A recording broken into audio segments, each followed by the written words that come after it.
இந்த பகுதியில் நம்ம நிறைய பரிகார முறைகள், பரிகார தலங்கள், ஆன்மீக கேள்வி பதில்கள், ஆன்மீக சந்தேகங்கள், என்ன பிரச்சனைக்கு என்ன மாதிரி வழிபாடு பண்ணணும்னு தொடர்ந்து பார்த்துக்கிட்டு இருக்கோம். இன்னைக்கு வருகிற ஆகஸ்ட் 12ஆம் தேதி ஆடி மாதம் விசாகம் நட்சத்திரம் அன்றைக்கு குதம்பை சித்தரினுடைய குரு பூஜை, அதை பற்றி தான் உங்களுக்கு சொல்ல போகிறேன்.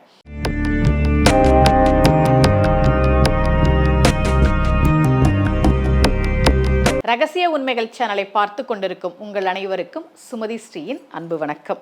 நான் ஏற்கனவே ஒவ்வொரு சித்தர்களுடைய குரு பூஜை வரும்போதும் பாம்பன் சுவாமிகள், பாம்பாட்டி சித்தர், இந்த மாதிரி சித்தர்களினுடைய குரு பூஜை வருகிற போதும், நாயன்மார்களினுடைய குரு பூஜை வருகிற போதும் அது என்னோட பதிவுகளில் நான் சொல்லிட்டு இருக்கேன். ஏன்?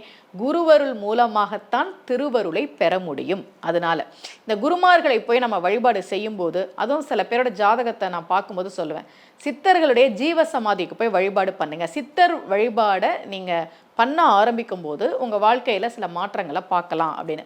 அந்த மாதிரி சித்தர்களினுடைய குரு பூஜை, சித்தர்களுடைய வழிபாடு இதெல்லாம் செய்கிற போது நமக்கு நிச்சயமாக நல்ல ஒரு முன்னேற்றம் கிடைக்கும் என்பது நம்பிக்கை.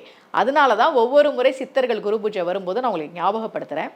ஆகஸ்ட் 12ஆம் தேதி ஆடி மாதம் விசாகம் நட்சத்திரம் அன்றைக்கு குதம்பை சித்தரினுடைய குரு பூஜை. அதனால் குதம்பை சித்தர் அவர் குதம்பை அப்படின்னா காதில் அணியக்கூடிய ஒரு அணிகலன்.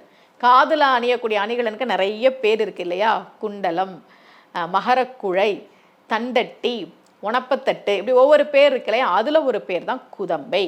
குதம்பையை காதிலே அணிந்திருந்தவர் அவர். தன்னைத்தானே குதம்பாய் குதம்பாய் என்று அழைத்து பாடினதாகவும் ஒரு கருத்து உண்டு. எதுக்கடி குதம்பாய், ஏதுக்கடி குதம்பாய் அப்படிலாம் பாடுவார் இல்லையா? அந்த மாதிரி குதம்பாய் குதம்பாய் என்று அழைத்து பாடியவர். அதனால அவருக்கு பேர் குதம்பை சித்தர். அவர் எப்போவுமே சித்தர் வழிபாடு என்பது முக்கியமாக ஜாதகத்தில் குரு சரியில்லாமல் இருந்ததுன்னா, குரு பலம் வேணும்னா சித்தர்களினுடைய வழிபாடு நாம் செய்ய ஆரம்பிக்கணும். அவரினுடைய சந்நிதி எங்கே இருக்குன்னா, மயிலாடுதுறையில் மயூரநாத சுவாமி கோவில் இருக்கு இல்லையா? அந்த கோவிலில் குதம்பை சித்தர் சந்நிதி இருக்கு. நீங்கள் அந்த பக்கத்தில் இருக்கிறவங்க யாராவது இருந்தீங்கன்னா, முடிஞ்சால் அவருடைய குரு பூஜை நாளில் அவரை சென்று வழிபாடு செய்கிற போது சித்தர்களுடைய அருள் மூலமாக, குருவருள் மூலமாக நமக்கு திருவருள் சித்திக்கும்.